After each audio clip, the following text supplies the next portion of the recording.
Jessie Sage. I am host of When We're Not Hustling, a podcast where sex workers talk about everything but. And I'm Emily Foster. I'm the producer of When We're Not Hustling, and this is the When We're Not Hustling After Party. Don't forget to like and subscribe. And if you enjoy this episode, there are more. Check them out. Yeah, we have a whole after party playlist on YouTube, and we also have on YouTube a playlist of the show itself. And we are going to put together something where you could listen to one like the show and then the after party right after another. That is coming. It's coming. Yeah, it's coming. Any minute now.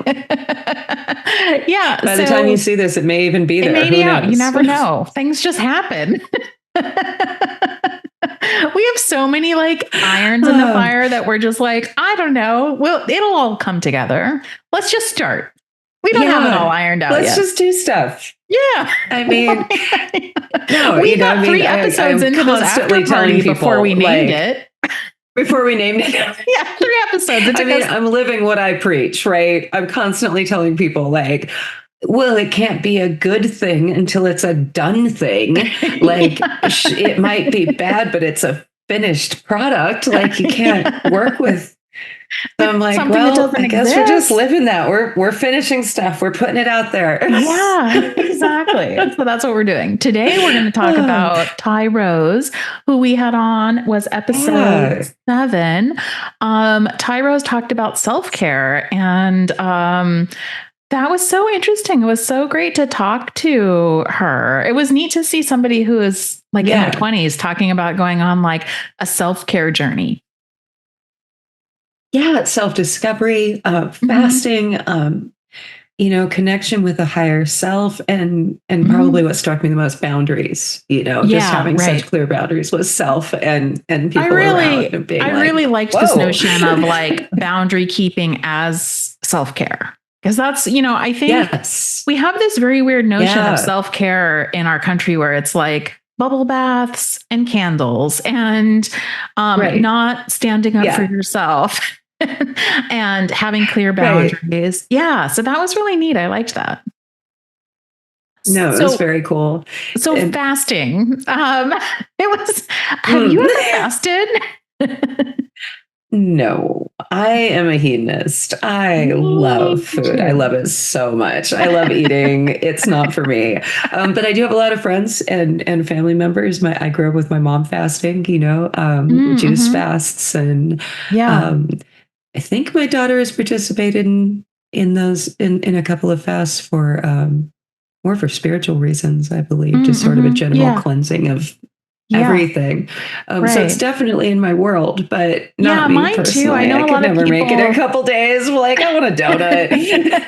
I know. Well, the funny thing is when she was talking about going on this trip where she fasted, that was particular. Like I could imagine fasting on at vacation. Home, maybe, right. But I never have, but like I could see it, but I was like, wait, you go to a foreign country that has different food and you fast? Like, that's the last thing I would do in a foreign country with all your families around. Like, I know. No, like, it was what not are you guys doing a choice if you're I not would going ever out make. to eat? Although I really respect it. Was I respect people who can do that.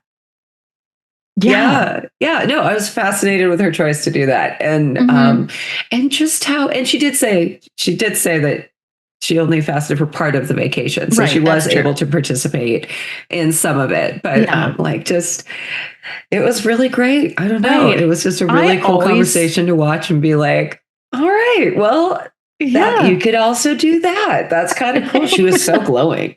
And happy about it. Whatever was like, she did, okay, it worked. Well, you're persuading me. Yeah, exactly. Like the words you're saying sound like self-sacrifice, but the way you look is kind of saying, Well,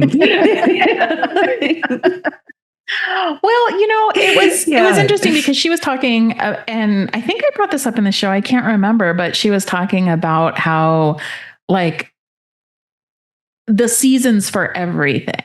And I think that that's important too. Yes. Like, you don't have to, we're like self-deprecatingly calling ourselves hedonist, but like you can be both a hedonist and somebody who like fasts, obviously. You can go through these different like phases, and that's one of the things that she talked about. Like, I love wine and I love food and I love sex, but like there's also something special or important about having those at like not all at the same time, like going through seasons of yeah. I'm like trying to figure out how to say this. I'm like, how do you talk about not having everything you want all at once? Well, a seasons really is an excellent way to put that. Like now it's the time for this and now it's the time for that. And, eating really, just to stay on the seasonal metaphor, eating super rich foods in the midst of summer doesn't make any sense. I don't want chili and, this home-baked bread and this heavy, thick, dense thing in the height of summer. I want a little bit of ice cream and, maybe a salad. I want watermelon. Yeah. But I don't really want a cold watermelon. I definitely don't want ice cream when it's snowing outside and everything's really cold, I'm good on that. If I just got done shoveling snow, I don't want an ice cream. So I think that the idea of things being seasonal and you do get everything that you want, but you get it in time. And that's something that I've said, and I've both to myself and to others is, you probably will eventually get everything you've ever wished for. The idea is to get it when you want it, because otherwise, it's just like if someone, for instance, gave me a motorhome right now. I have nowhere to put it. I have no intention of necessarily taking my family on the road. I have a kid in school who's in in the middle of something, and it's like that would be a little bit of a burden. I mean, I'm a creative person and I know a lot of people, but I'd be like, but I've definitely wished for one before in my life. Right. But if I got one today, it would be like, I wonder what my daughter's doing. I wonder if she wants this, but it's the idea of both getting very good at wanting what you have, but also being aware that wanting things needs to attach to timing as well. And that it's I mean, I think that like one of the biggest lessons that I've learned as I've grown up is that, I was kind of raised in this feminist, like you can have it all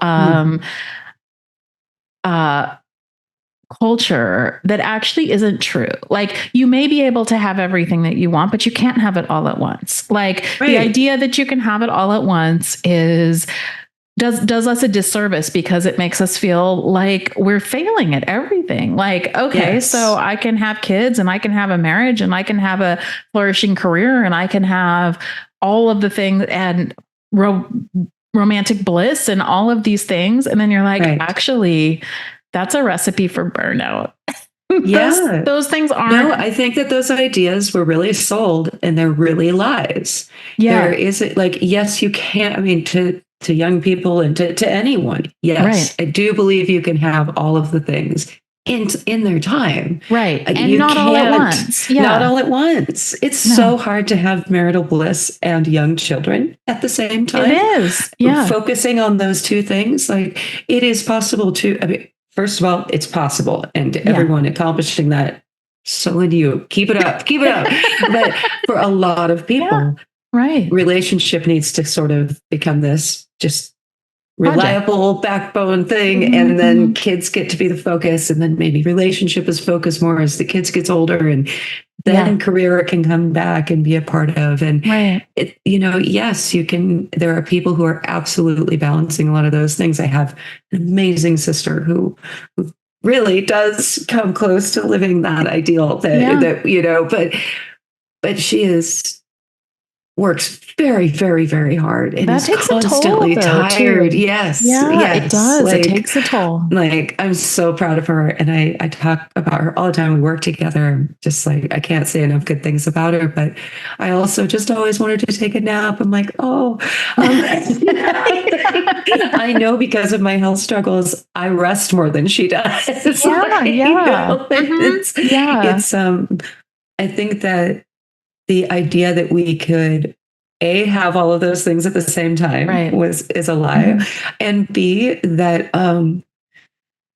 somehow that's fulfilling, to be so overworked and exhausted all the time and overextended, that, and we keep coming back to anti-work, and I think that's one of the pillars of my belief system for sure. Is like, I think everyone should participate in society and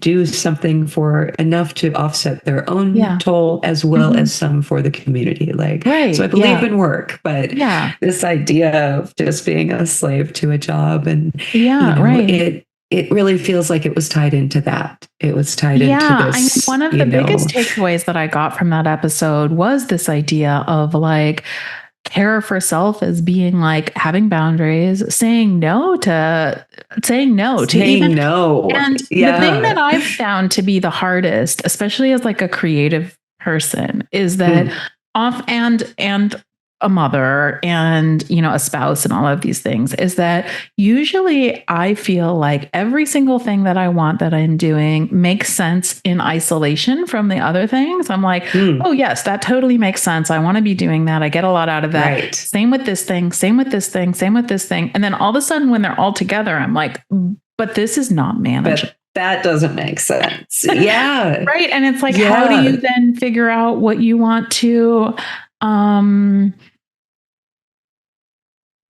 where you want to, what does it mean in those contexts to take care of yourself?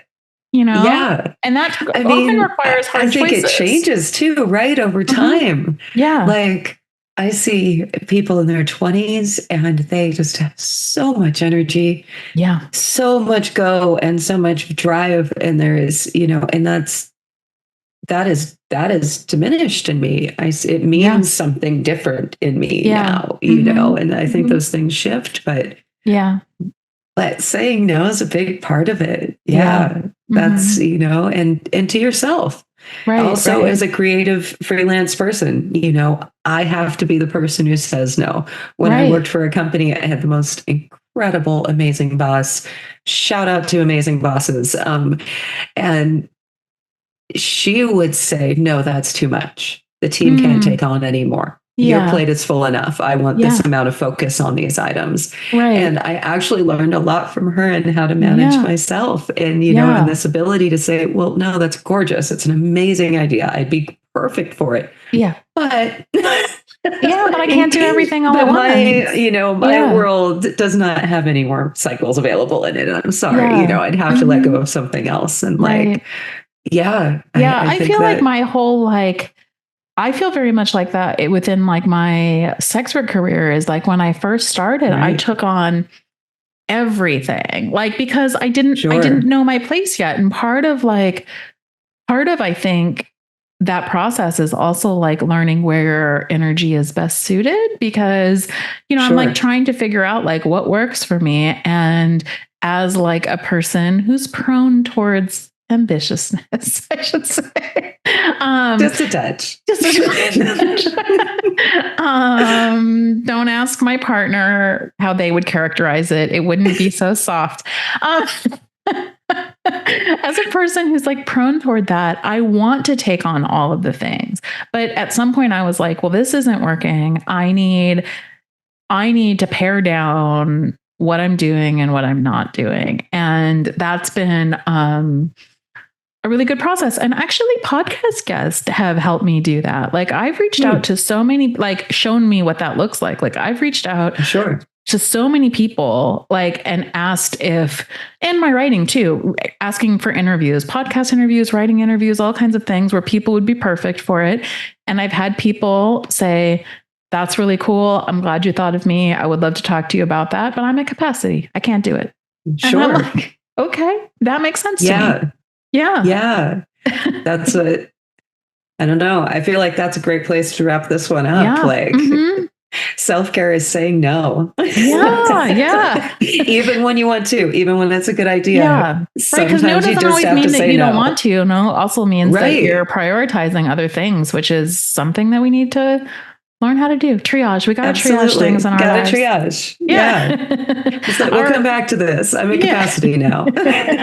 Right. So this is When We're Not Hustling After Party. I'm Jessie Sage. You can follow us on YouTube at YouTube/sapiotextual. And all of our socials are at Not Hustling Pod. I'm Emily Foster. Thank you so much for watching. Don't forget to like and subscribe. Have a great night or day. Yeah, whatever.